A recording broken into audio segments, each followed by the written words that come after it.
retired healthcare executive. Her positions included hospital administrator, developer, and administrator of the first federally qualified HMO in Michigan. And she's been director of mental health for Livingston County. For a year, she served in Washington, D.C. on an advisory committee on issues of drug addiction in women and children. For 2 years, she was a public school teacher in Israel. In retirement, our speaker is a docent and speaker for the DIA, a mediator in courts, serves on the board of directors of the American Jewish Committee, which is the oldest civil rights organization in the U.S., and she speaks regularly at the Holocaust Center. Since the University of Michigan Dearborn published her memoir, Into No Man's Land, a historical memoir, in November of 2012, she has been in demand as a speaker, and she's spoken in churches, synagogues, schools, universities, adult educational centers, and military and labor unions. And she's also been a keynote speaker at various large events in Michigan and Ohio. Her book has also been used by many book clubs and book discussion groups. Please help me welcome Irene Miller. I am hooked up here. That's just for the video camera, and this one will let them hear you. Oh, I see. So I don't speak to that. Yep, just right in there. Yep. Yes. Good afternoon. Thank you for inviting me, and thank you for coming and braving the rain. I don't know how much information you have on the Holocaust, but if you are aware of it, I will repeat it anyway, that only 10% of Jewish children in Europe survived the Holocaust. 90% of children during the Holocaust, the Jewish children were killed. Among the 6 million of Jews who were killed during the Holocaust was 1.5 million of children. Of course, I can tell you only about my survival journey, but those of us fortunate to be left alive become also the voices of the children not here to tell their stories. I was born in Warsaw, the capital of Poland. This is what I looked like when Nazis entered Warsaw. I think I was about 5 years old. And when I say I think, someone asked me how old I am. When students ask me, my first response is, never ask the lady how old she is. But I don't have a birth certificate. So I don't know exactly how old I am.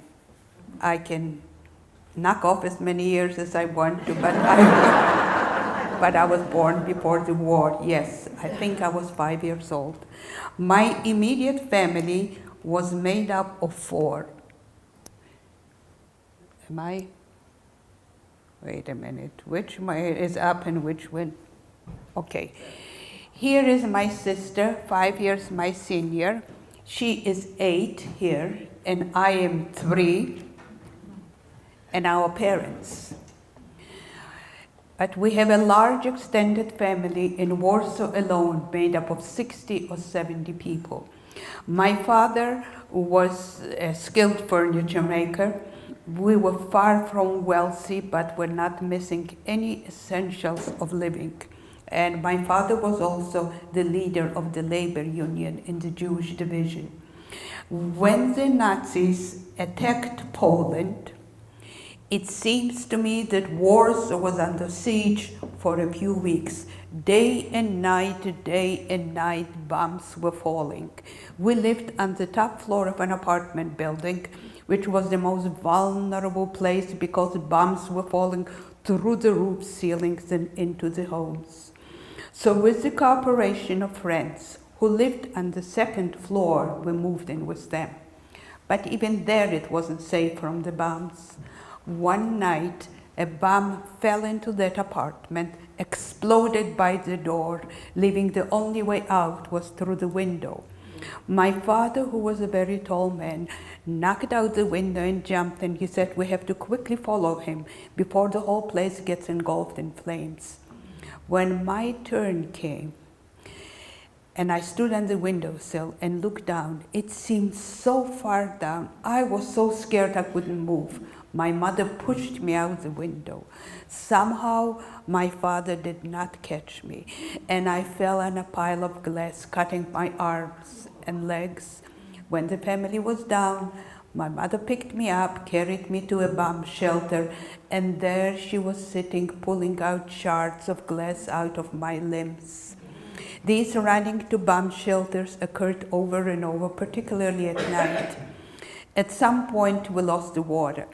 A bomb severed the water pipes, and the only way we could obtain at least drinking water is running down the street between the attacks where there was a functioning hose or faucet.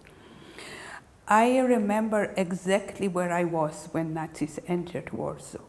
I was in our own apartment. I don't remember whether it was the 4th or the 5th floor. I was looking out the window. I was too high up to see the faces of the Nazi soldiers. They were filling the width of the street, 10, 15 abreast. But strangely, I could see the reflection of the shining boots pounding the pavement. You know how many years have gone by since the war ended? Strange as it might sound, there's still some sound, still some smell, some aromas to which I even now react emotionally. One such sound are low-flying planes. Another one is a rhythmic pounding on a hard surface. I hear it and I tighten up, though I don't exactly know what I connect it with. My parents felt that being Jewish and also liberal, my father a labor union leader, they would be among the first ones to be persecuted by the Nazis. So sometimes during the winter of 39-40, they sold the lease to our apartment, hired a Polish guide to take us across the border into the Soviet Union. You know, Poland on one side borders with the Soviet Union. Why to the Soviet Union? Because at that time, the Nazis were not there yet. Later during the war, as you know, they attacked the Soviet Union as well, but not yet in 1940. And why to smuggle us? Because the borders were closed and the Soviets would not allow anyone to enter. I remember the last leg of that journey trying to cross the border. It was in the middle of the night, extremely cold. We were wearing layers and layers of clothing, both to keep warm and to minimize on the luggage. We were sitting inside a wagon of hay, the hay over our faces, over our heads, and over all that, an old blanket. So should a Nazi soldier come across that wagon at night, he would not recognize that there are people in it. At some point, this man stopped, let us off in an area that was surrounded by tall trees. You couldn't see what's beyond that. And he said that we had crossed the border and pointed where in the morning we should take the train that would take us to the city my parents were headed to, called Białystok. We huddled up for the remainder of the night. And when we woke up in the morning and left that area, we saw a field with thousands of people laying in their clothing on the snow, leaning on bags, suitcases. This man did not take us across the border. He left us on the no man's land. And as you know, no man's land is a territory, can be of any size, that doesn't belong to any of the adjacent countries. It's neutral land. My parents didn't want to go back to Poland from where they were trying to escape. They even didn't have a place to go back to would they decide to do so, because they no longer had an apartment. My mother pulled out a blanket, spread it over the snow among people. People were sitting very close one next to the other. She also pulled out a down comforter, commonly used in Europe in winter. And this place, under the open sky in the field, became my home for about 6 weeks. My mother would repeat over and over, move, move. If you move, you are not going to be that cold. I moved as much as I could, and when I couldn't anymore, I would crawl under the covers. At some point, my feet got frostbitten, and I had open wounds and was unable to wear my shoes. It was too painful.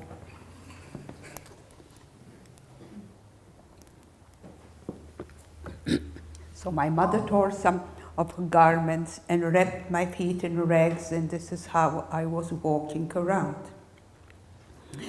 The only food we were able to buy is that which the peasant women from nearby villages would come after sundown and sell bread, boiled potatoes in their skin, sometimes farmer cheese, and charge exorbitant prices. The only fluid we had for drinking is melting snow. There were woods in the area, and people were making fires to warm themselves and also to melt the snow for drinking. There are many things I remember, starting with the no man's land, but two particular scenes are vivid in my mind then. I woke up one night and there was a strange man next to me under the covers. I tried to push him out, but apparently I fell asleep. And when I woke up in the morning, the man next to me was dead. People were dying from diseases, from exposure, from starvation. And now the peasant women, in addition to bringing bread for sale, were also bringing shovels. And the young men buried the dead in shallow graves. The other situation, I was standing with my mother by a fire, trying to warm myself, and a young woman approached holding a baby in her arm, wrapped in rags or blankets, and people parted, assuming she wanted to warm herself and her infant. But as she did so and she got closer to the crowd, a man looked into her arms and said, "Lady, your baby doesn't need warming anymore." The baby was dead. The man took the dead baby out of the mother's arm and proceeded where the Soviet soldiers were guarding the borders, and the crowds followed him. He laid that wrapped infant in front of one of the guards, and the crowd started shouting, "See, we are dying one by one, let us in, let us in." And that guard didn't say a thing, just kicked that baby back into the crowd. And like all others, I'm sure it was buried. My parents apparently concluded that they have to take some drastic steps or we are not going to survive, because people were dying daily. One night, my father smuggled himself across the border into the Soviet Union. There, he bribed an official to give him a letter permitting the family to cross the border. But when he returned with that letter, the letter said he may take his children and said nothing about my mom. And the guards would not let my mother go. And again, my parents decided that my father should take my sister and myself to safety and see what thereafter he can do to bring over mom. We walked a whole night in the forest, and for me the pain was excruciating. My feet wrapped in rags, open wounds, and the surface was frozen and cold. Eventually, we made it to the city my parents were headed, called Bialystok. I don't know who and how arranged it, but around that city were clusters of Jews from Poland. We ended up in one such cluster. It was a wooded area with a lot of scattered little cabins. This must have been at one time the property of a wealthy landlord, and those cabins were for his workers.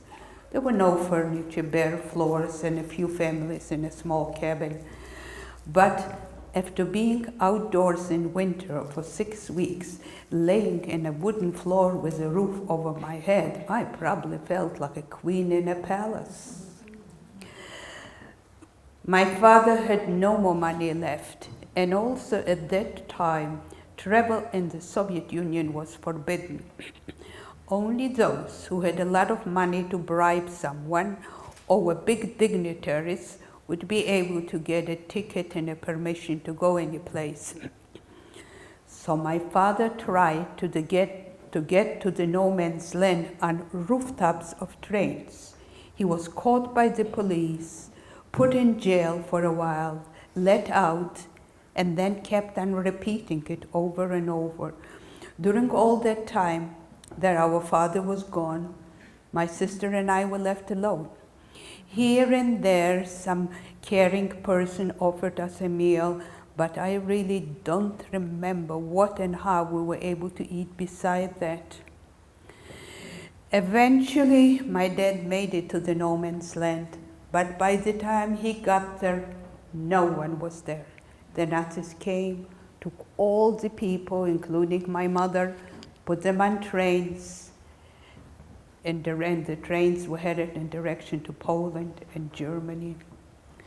For a little girl to think that she will never again see her mom was difficult to understand how that could be, but even more difficult to accept.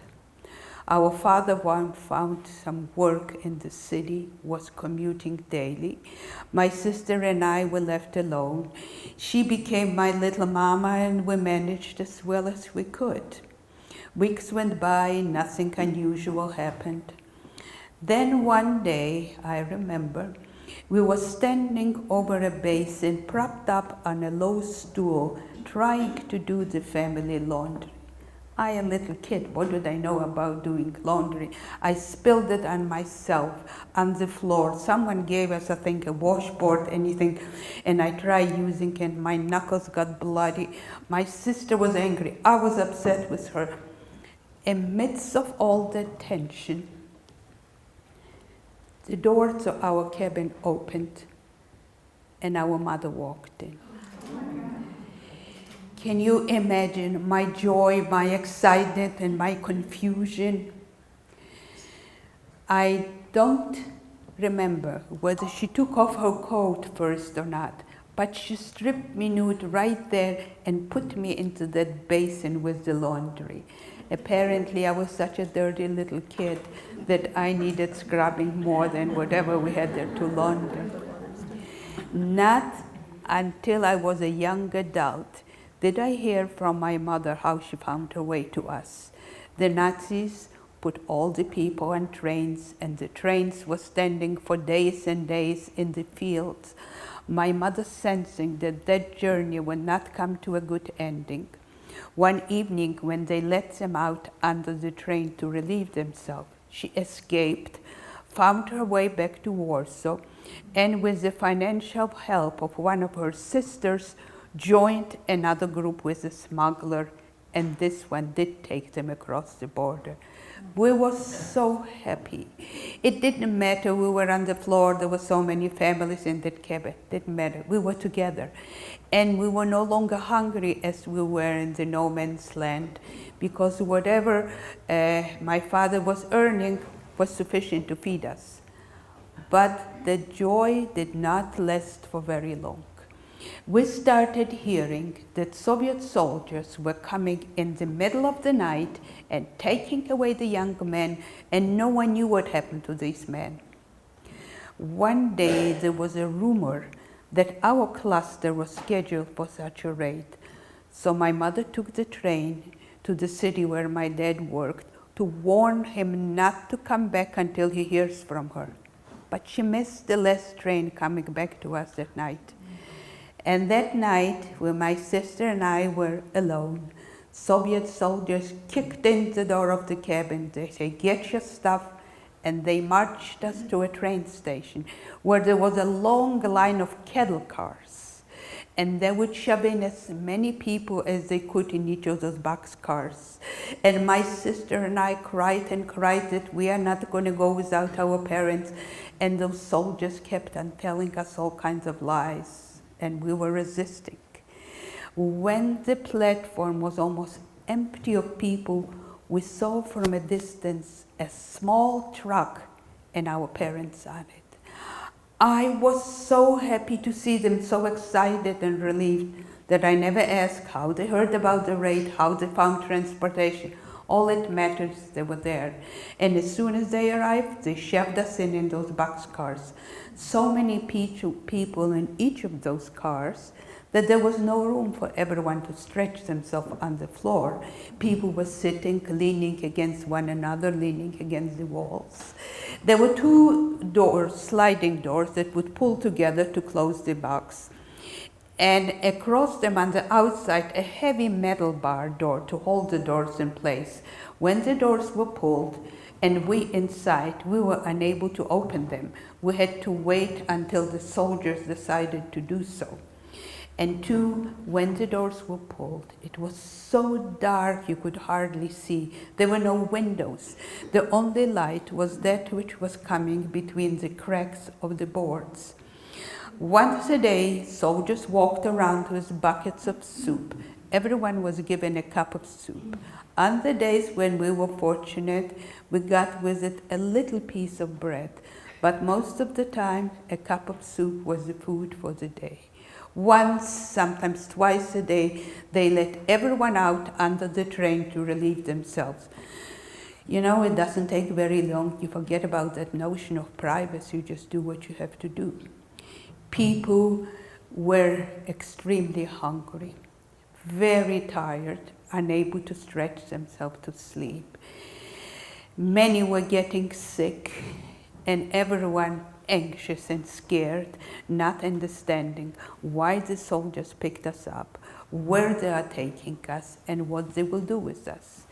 We were on that train somewhere between 6 and 8 weeks, and then through additional means of transportation, delivered to a Siberian labor camp. In the Siberian taiga is a very dense forest covering the northern part of Russia. Our little houses were placed right against the forest.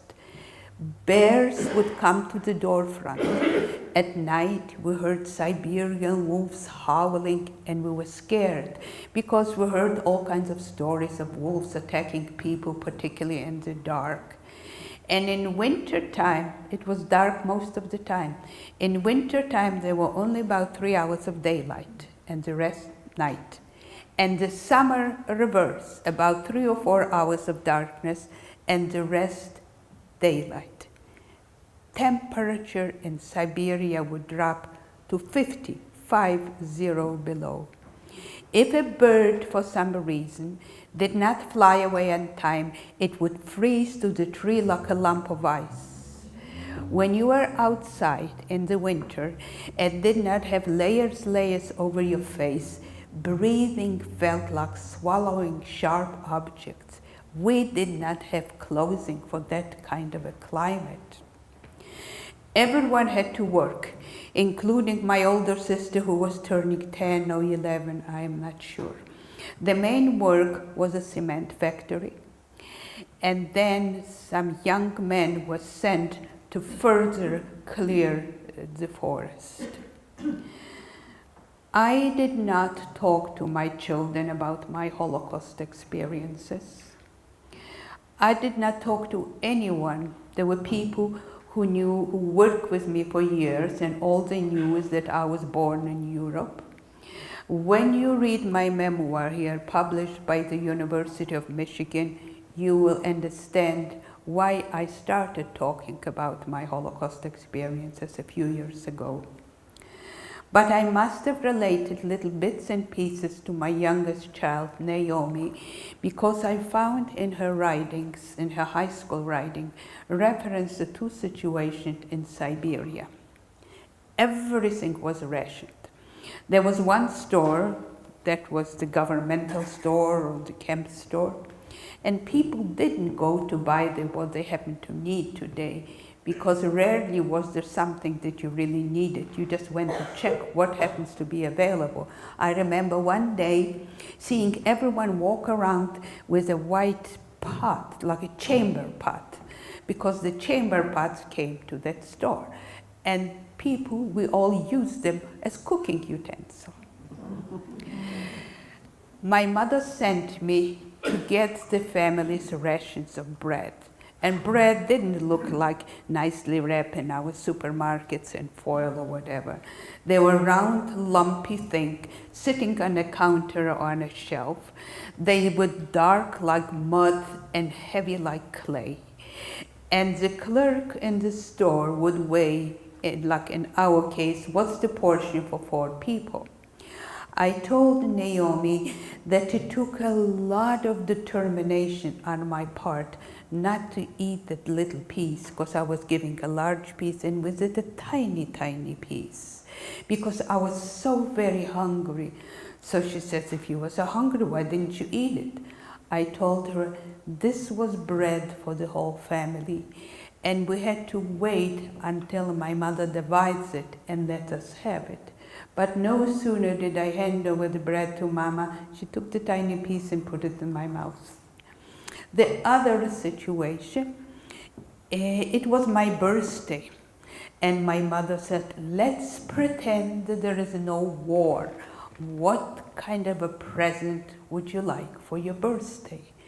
And I told her, a big loaf of bread, and that I could eat as much of it as I want to. And I saw tears flowing down my mother's face. And I had no idea what did I do wrong to make my mama cry. We were extremely hungry. And of course, for me, a little kid, I was scared to go out that I would drown in the snow. We were in Siberia either 2 or 2.5 years. During that time, I remember only once not being hungry. We were given a tiny piece of land and we planted potatoes. And my mother said, when we harvest the potatoes, we will have one meal that you can eat as many potatoes as you want to. On the day we brought the potatoes from the field, and they had fresh herring in the store. So my mother bought 1 herring and cut it into very little pieces. And we baked outdoors the potatoes. I don't remember how many potatoes I ate, but I remember a thought after that that was with me for a very, very long time. And I thought, if I ever become lucky and become very, very wealthy, not just a little, but very, very rich, then I'll eat baked potatoes every day. Because I thought then that only royalty or people very, very rich can afford to eat baked potatoes every day. I am not royalty. I am not very, very rich, not even a little, but I do eat baked potatoes. I don't eat them every day. I don't want to get too fat. And a potato will never again taste the same way that that potato tasted in Siberia when I was so hungry. After the 2 or 2.5 years, they sent us to a southern republic of the Soviet Union, Uzbekistan. Uzbekistan now is an independent country, then it was a part of the Soviet Union. I am sure that my parents felt that going south to a warm climate, life would be easier, food would be more available. But while we were hungry in Siberia, we were starving in Uzbekistan.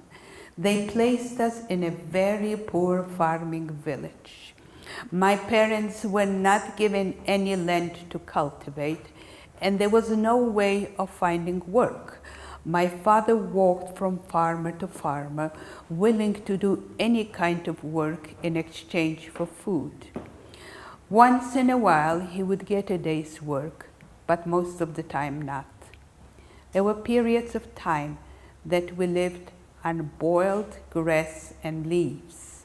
My mother would go into the field, pick up leaves and anything green that was growing wildly, boil it, drink it first herself to see how she reacts to it. If she didn't get sick from it, she would give it to us as well.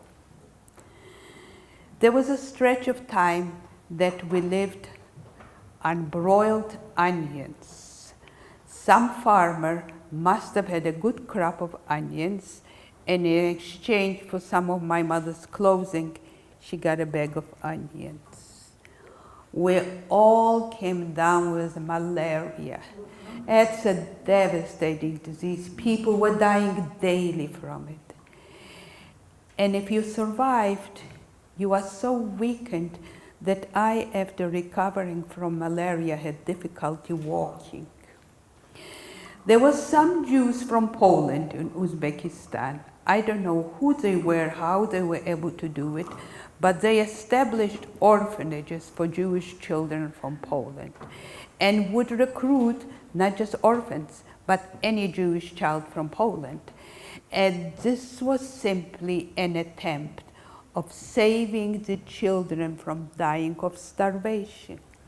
One day, a man came to our village. Next day, he showed up with a horse and buggy, and our mother told us that we'll go to a place where there will be other children, that there will be more food available, and we will maybe attend a school, and they, our parents, will visit whenever possible. I think we were a few days on that buggy with the man, until we arrived to the larger village where the orphanage was housed.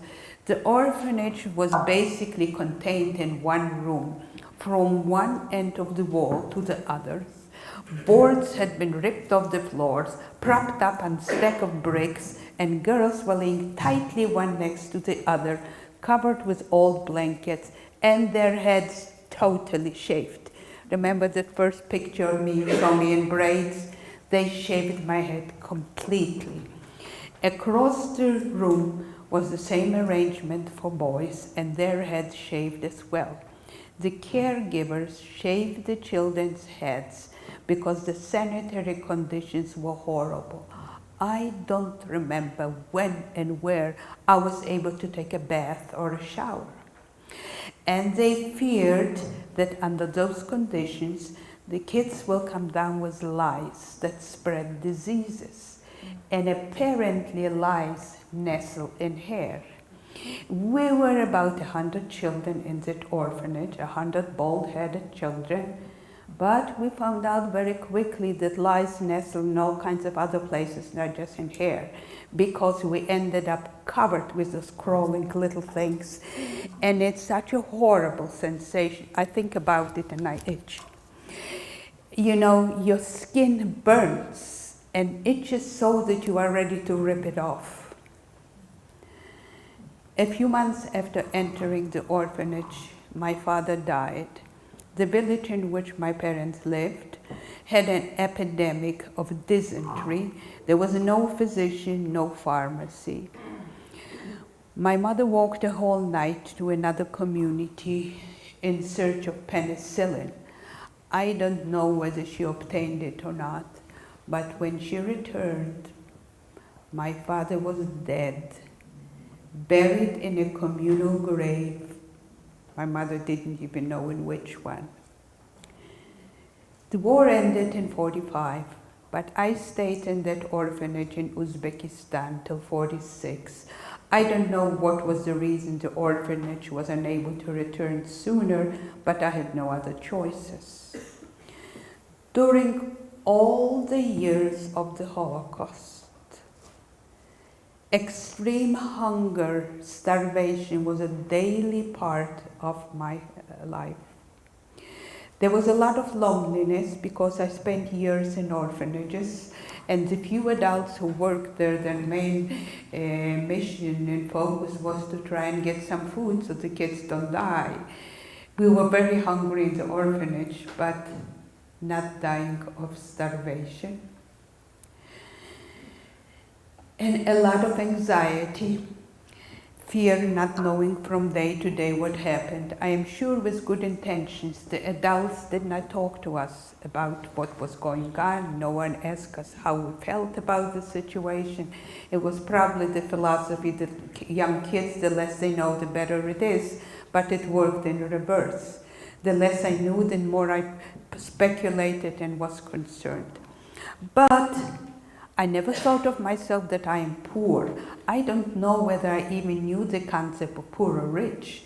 I just knew that I was very hungry, and I assumed that everyone around me was hungry as well. And I tried to do everything I could to keep myself involved constructively and to learn things. I was always a child wanting to know, curious, bugging adults with all kinds of questions, and always wanting to understand. I learned how to read myself when I was quite young, Polish, because Polish was my childhood language. While I was in the Soviet Union, I learned how to read Russian as well. I attended a little school where there was a possibility, but most of the time not. The only place I was explaining how I felt and what I thought was in writing poetry. Again, I was writing poetry since I was a young girl. My home in Michigan here was hit by a tornado in 1975. Most of the house blown away, all my belongings with it, and scattered. A few years ago, I was looking for a book which I thought survived the tornado.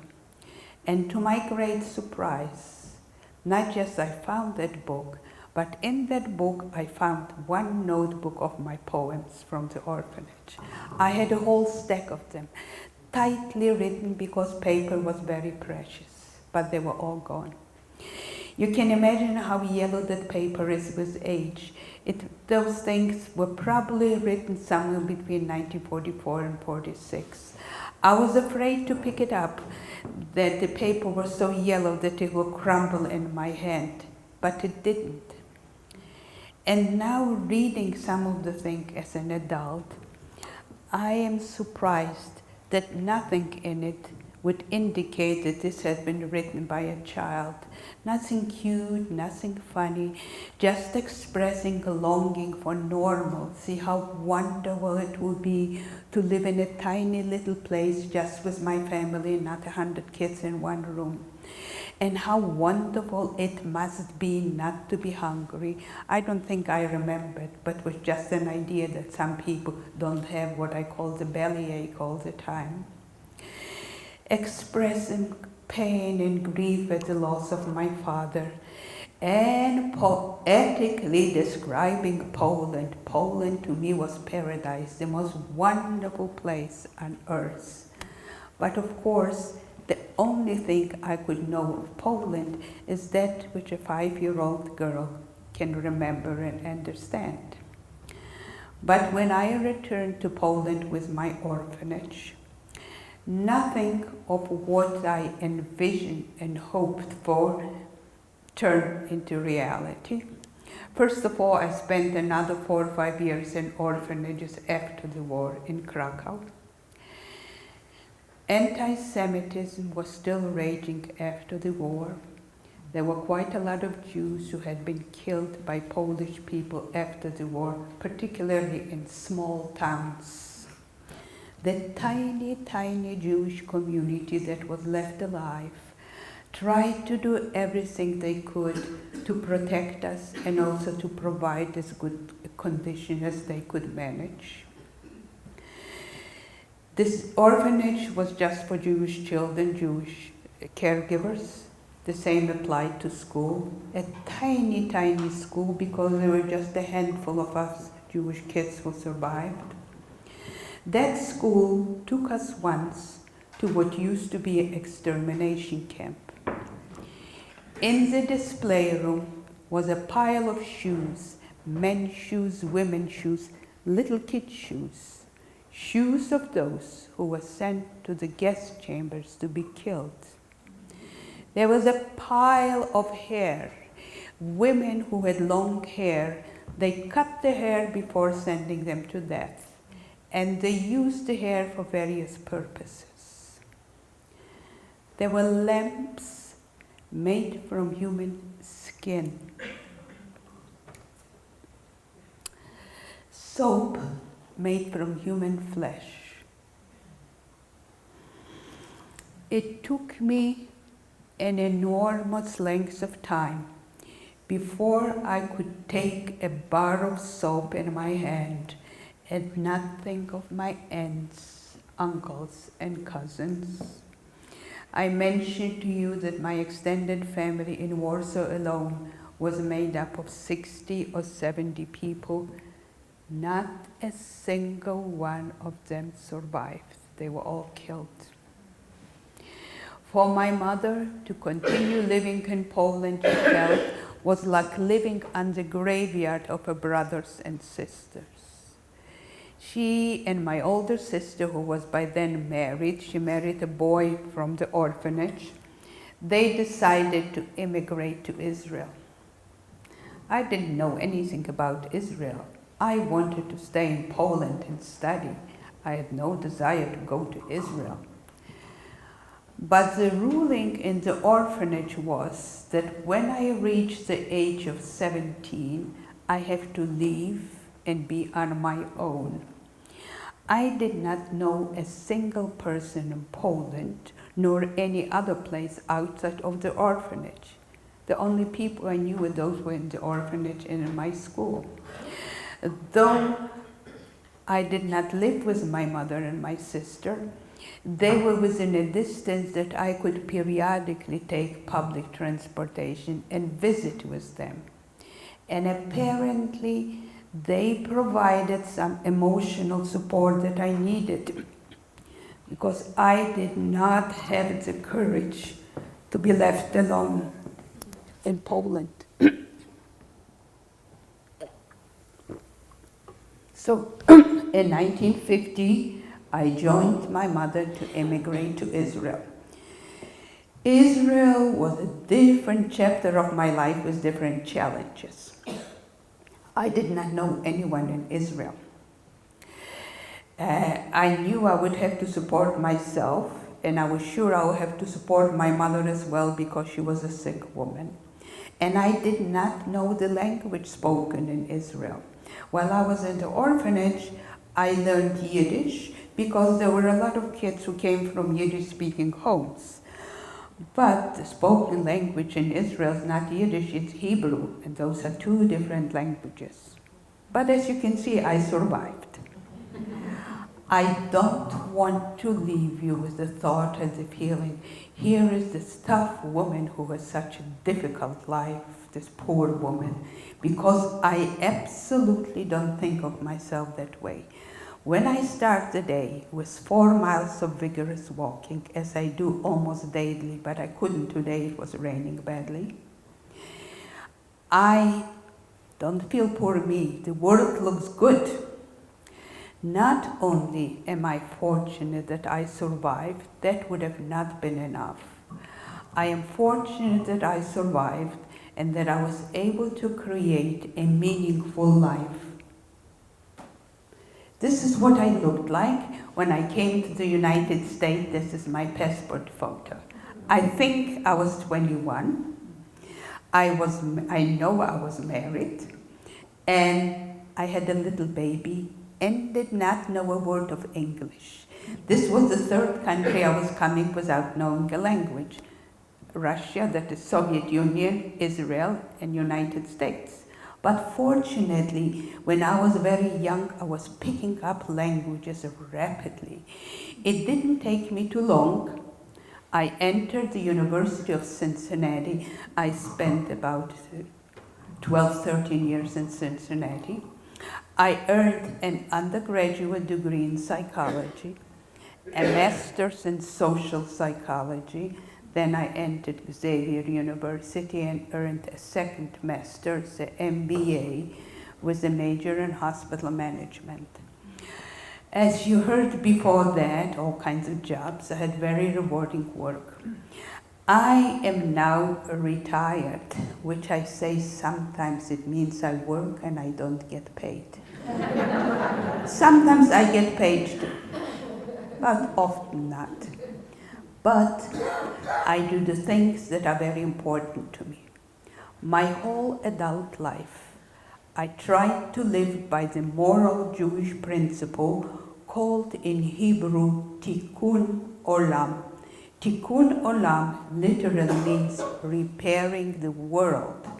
Implied in it is that we each have a responsibility to do the best we can to make this world a little better for everyone. How I do it is, first of all, how I treat people in my life, my personal, my professional, my volunteer. I respect fully and equally every good human being. Doesn't matter what's the color of their skin, doesn't matter what's their religion, where they came from, what's their lifestyle, what they look like, are they poor, are they rich, they're good human beings, they have my full respect. I try to use my time and my skills, my knowledge to enrich the life of my community. One of these days, I might find you at the Detroit Institute of Arts, and I'll talk to you about art, not about the Holocaust, because I am a docent there. Or you might find yourself in court with some legal issues, and the judge will say you have to go to mediation. You might end up with me, I'm a mediator. I am on the board of directors of all the civil rights organization, American Jewish Committee. But the most important thing that I do, my mission in life, is to use my Holocaust experience to promote tolerance and acceptance of diversity. Because my life and my story are an example of what can happen when a people, a nation, does not respect diversity. And when I speak to students, I stress to them not just that they are the future leaders of this nation, how important for them to know the history and to know what happened, but I stress the importance that horrors like a Holocaust don't happen all at once. They come in very small increments until they reach the size of a monster difficult to control. When it comes to the Nazis, it started off with a rhetoric. It started off saying everything possible that was wrong with the nation is the Jews. The Jews were the monsters, the Jews were the horrible thing, the Jews had the horns or whatever. And they are the ones who are the dangerous. Then came certain laws, discriminatory laws, which people willingly or unwillingly accepted, thinking they can live with it. Then, of course, repression of the press, so no one knows what really goes on. And by increment, they grew to the point where people tolerated having 6 million of innocent people among them and 1.5 million children killed. The University of Michigan published my book about 4 years ago, Into No Man's Land, a historical memoir. Since then, I have been in demand, not just in Michigan, Ohio, and in Indiana. Last month, I and my companion Bob right here, we were in Indiana, where in total I spoke to 3,500 people. We were in 4 cities and I spoke to 5 schools. We will be going to UP, Marquette, 3 places in north of there. And I will go any place where a group wants to hear my story and wants to learn from it. And if you believe that my message is important, that the world needs to know what happened and that the world needs to learn from it, then spread the word. How I ended up in Indiana in 5 cities, it was a teacher to a teacher. I spoke in Allegan, in Alma, and one teacher, they were so moved that they called some teachers whom they knew in Indiana, and teachers in Indiana ended up in Marquette, and so on. And I have spoken not just in schools, in many churches, in the labor union, in the military. I was a keynote speaker on Martin Luther Day. If you go on my website, you will find it all under the events. And I have here some cards that you are welcome to help yourself. And someone said, take a look, that's that red little ball. Yes. And I said, you know, it's appropriate for me to have a Russian little ball. Now you know why. Yes. Of course, in the back of my book is my email address, though it says for speaking engagement and group discussions, but I hear a lot from my readers. And of course, what I told you here is less than the tip of the iceberg. I hope that each one of you here will read the book. And we brought enough book. Bob, I think, has even another box or two in the car, should you wish to inspire your friends, because I was told it's inspirational reading. After you read the book, you will understand better why it's such a passion for me to see that no child in the world goes through the hunger which I did. Because hunger not only depletes the child's body, it depletes the soul.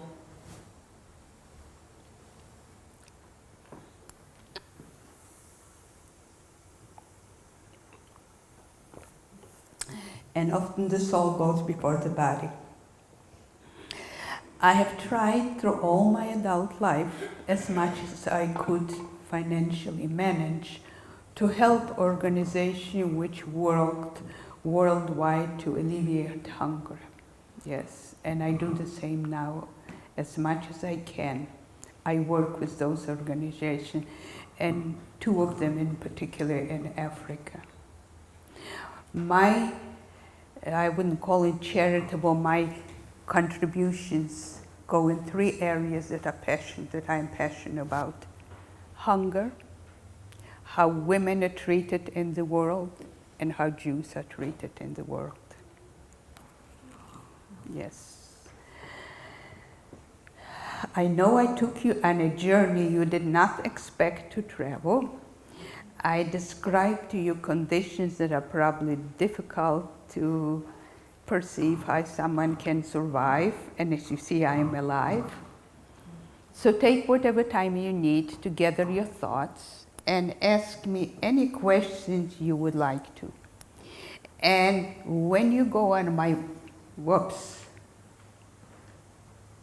irenemillerspeaker.com, you can find reference to places I have been. You can find the pictures that Bob took. He took a picture of you too. If it comes out okay, I'll put it on my website. Yes. Yes. I haven't heard much about this lately, but a couple years ago there was this talk that the Holocaust didn't happen. Have you heard that, and how did you handle it? You know, if someone would, I have not been approached with that. But if someone would question me, I wouldn't get involved at all in any conversation with that person. Because whoever verbalizes that the Holocaust did not exist, it serves either their political or anti-Semitic purpose. Because there is so much information that to claim that it's totally as ridiculous as can be. So I wouldn't try to convince anyone. Yes. Yes. What year did you come to the United States? I came to the United States, let me see what year it was, 56, 57. I came to visit. I came to live in the United States in the 60s. I first came to visit. Yes. I think you're 76. I'll take it. What can I say?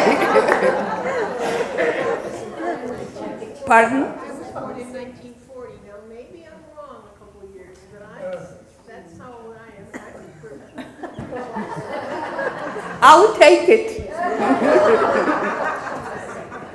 Yes. How were you able to obtain or keep pictures from your childhood? My mother saved them. And I have more additional, but being it published by the University of Michigan, the university was extremely careful with the legalities. They wouldn't let me include any picture past 1932 unless I have the written permission of the photographer. Can you imagine that? But my mother, and when my mother died, My sister had them, and we made copies of them and shared them. Yes. How did you get past the birth certificate issues? How did I get? I don't have a birth certificate. Well, when it came, at some point, when my mother came with me to Israel, she gave me an age. She gave me age starting when I came when we were in the Soviet Union. And my older sister told me at some point that my mother made me older because she wanted me to go to school or something like that. And I happened to have been a very bright kid, so I could mix in with the older ones. And, other than that, just people had to take my word for it. And my word for it that I don't know exactly. But I have a philosophy about age altogether. The chronological age, the date you were born, is a very limited indication how old you are. There is a psychological age, there is a physiological age, there is an emotional age. My neighbor, who's a wonderful guy, and his wife says to me, 30-year-olds cannot keep up with you, because she sees me very active. So, some people are old at 30, and others are very young at 80. So, yes. What prompted your departure from Israel and your eventual settling here? Okay, when I speak to schools, and they ask me that question, I tell them I did something I don't recommend you do. When I was in Israel, I met a man from Detroit, and before I turned 18, we got married.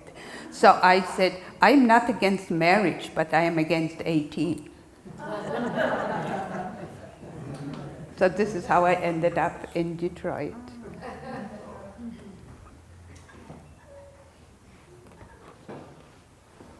Yes. Would you call your story almost a cautionary tale of what we're seeing in our country today? Let me tell you this. I always say that when I speak in public, whether my Holocaust story or the DIA, I stay away from sex, politics, and religion. But I have been asked a number of times, do I see any similarities? And I say yes, and I am very scared. Very, very scared. With my background, you can understand my concerns. And when young people ask me, young people, I mean high school students and so on, I speak to middle school too, what can we do to make the world a little better? So I give them example how you start from yourself and so on, join others who feel the same way you do, how you relate to people. But then I tell them what a powerful tool they have once they reach the voting age. How extremely important it is that they use the tool.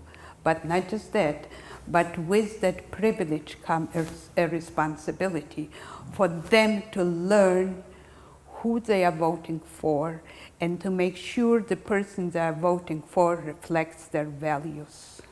And the same thing applies to us adults, to vote for someone who reflects your values. Did your sister stay in Israel? Yes, my sister is in Israel. My sister, Bob and I saw her last year in March. My sister had a very tough time. For many years, she had been clinically depressed. She is right now in very poor physical and emotional condition, but she's surrounded by a loving family. Yes. And I speak to her once a week, and she's the only person with whom I speak Polish. Because when we speak Polish.